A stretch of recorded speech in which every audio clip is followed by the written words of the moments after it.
Welcome to Democracy Now!, democracynow.org, The War and Peace Report. I'm Amy Goodman. Russian President Vladimir Putin said Thursday, the world faces the most dangerous and unpredictable decade since the end of World War II, even as he insisted the war in Ukraine was going according to plan. Over the course of a 4-hour appearance at a foreign policy conference in Moscow, Putin said Russia stands ready for a negotiated end to the conflict in Ukraine, but insisted Ukraine and its allies are not willing to engage in diplomacy. He also railed against Western powers, comparing them to Nazi Germany.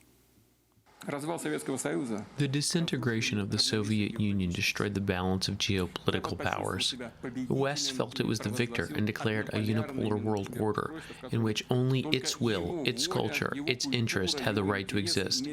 Now, this historic period of Western dominance in world affairs is coming to an end. In Kyiv, Ukrainian President Volodymyr Zelensky warned in a televised address Thursday, much of Ukraine will face extended blackouts after Russia launched a series of attacks on energy infrastructure. Zelensky spoke from a darkened street next to the wreckage of what he said was an Iranian-made drone used in recent assaults. He said Ukraine had shot down 300 of the drones and that Russia has launched more than 8,000 airstrikes and 4,500 missiles since it invaded in February. The Biden administration has released its nuclear power posture review for 2022, with anti-nuclear groups warning the document will do little to prevent the threat of a catastrophic war. The document proposes cutting some programs like a submarine-launched nuclear cruise missile system begun under former President Trump. However, the White House is pressing ahead with a so-called modernization plan aimed at upgrading the U.S. arsenal, currently estimated about 5,400 nuclear warheads. Last year, the Congressional Budget Office estimated those programs will cost more than $630 billion this decade alone. The Union of Concerned Scientists said in a statement, quote, President Biden could have used the nuclear posture review to dramatically decrease the risk of nuclear war by declaring that the United States will never start a nuclear war and ending the president's sole authority to launch a nuclear strike. These changes would immediately reduce the risk of a misunderstanding, miscalculation, or flat-out mistake leading to a world-changing nuclear war, they said. Voters in Brazil head to the polls Sunday for a runoff election that pits far-right President Jair Bolsonaro against former leader Luiz Inácio Lula da Silva. Polls have shown Lula with a slender but consistent lead. Ahead of the vote, Bolsonaro's son, Rio State Senator Flavio Bolsonaro, claimed his father was the victim of, quote, the greatest electoral fraud ever seen, unquote. Attempts by the Bolsonaro family and their allies to sow doubt over the election have added to fears that Bolsonaro will attempt to stage a coup d'etat if he loses. Those concerns grew this week after authorities in Rio de Janeiro charged a former Congress member and Bolsonaro ally with attempted murder after he attacked federal police officers with a rifle and grenade as they sought to arrest him Sunday. Bolsonaro has since tried to distance himself from the former Congress member, Roberto Jefferson, even though several photographs taken in 2020 show the pair laughing and smiling together. Meanwhile, environmentalists fear what a Bolsonaro victory could mean for the climate crisis. What Brazilians do now at the polls is much more than a change of president. These are fundamental choices for our country, choices for the future. We will choose whether we stay with democracy or not. We will have to choose if we keep the Amazon alive or if we keep Bolsonaro. It's a choice between the two. It's not going to be possible to have both at the same time. Canada has sent a delegation to Haiti to assess security and humanitarian concerns as Haiti faces worsening political instability and gang activity. Canada's Foreign Minister and Prime Minister Justin Trudeau met with U.S. Secretary of State Antony Blinken in Ottawa Thursday as the two countries push for an international armed intervention in Haiti. Haitians have taken to the streets in recent weeks denouncing foreign aid and occupation, saying the U.S. and other foreign powers have contributed to the destabilization of Haiti.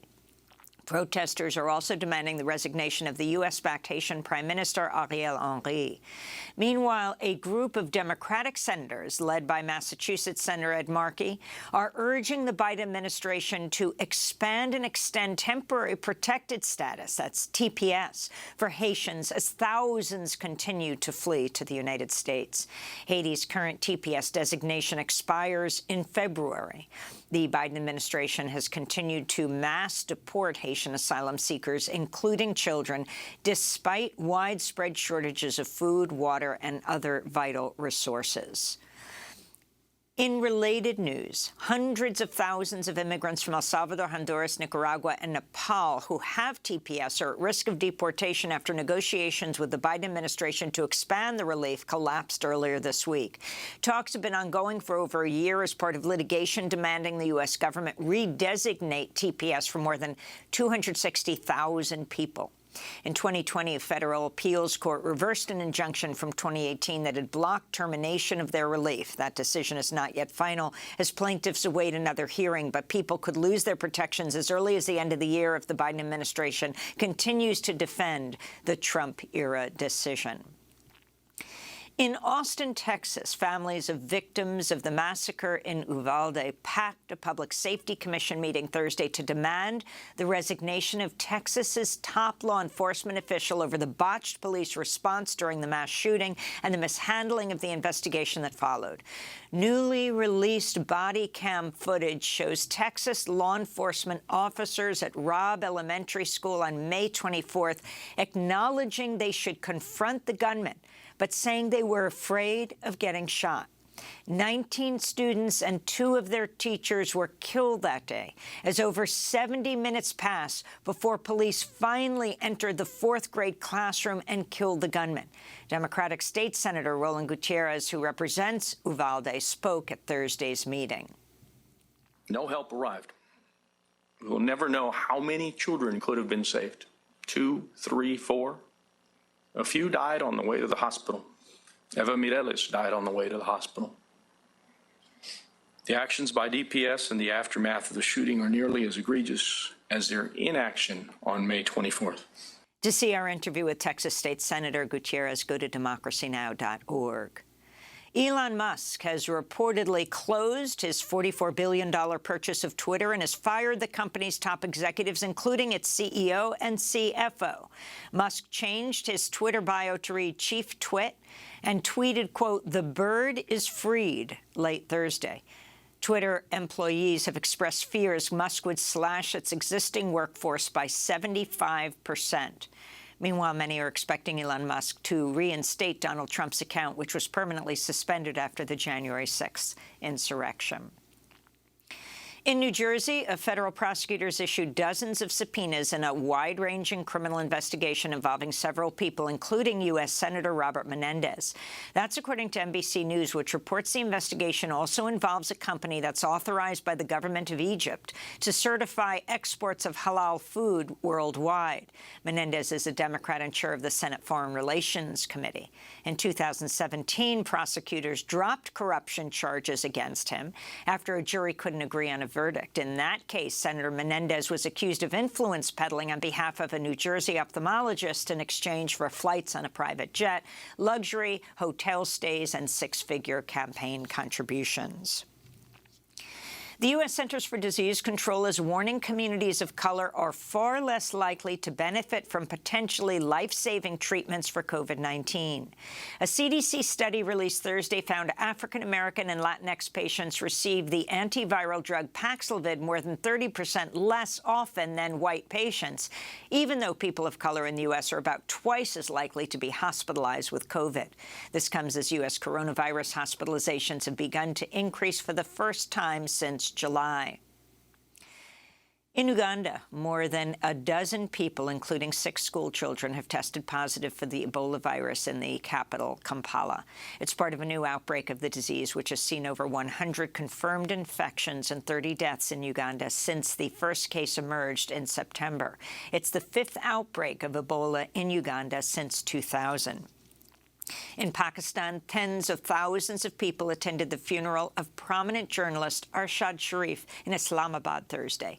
Sharif was killed by police in Kenya Sunday in what authorities claim was a case of a mistaken identity. Sharif had fled Pakistan just 2 months before his death to avoid arrest following a series of criminal charges over his criticism of the Pakistani military and the government of Prime Minister Shahbaz Sharif, who rose to power after the ouster of Imran Khan. Arshad Sharif had been living in hiding in Kenya. Supporters are demanding justice for Sharif and a thorough and independent investigation into his killing.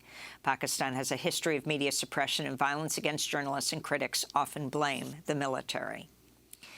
In the Philippines, landslides and flooding have killed at least 31 people, while others remain missing as rains from tropical storm Nalgi lash the central and southern Visayas and Mindanao regions. Authorities warn more flooding could be on its way as the storm makes landfall this weekend in northern Philippines.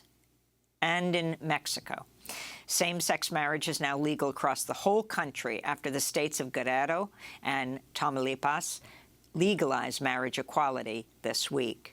Same-sex couples can now get married in all 32 Mexican states. This is LGBTQ activist Denise Mercado celebrating the news Wednesday.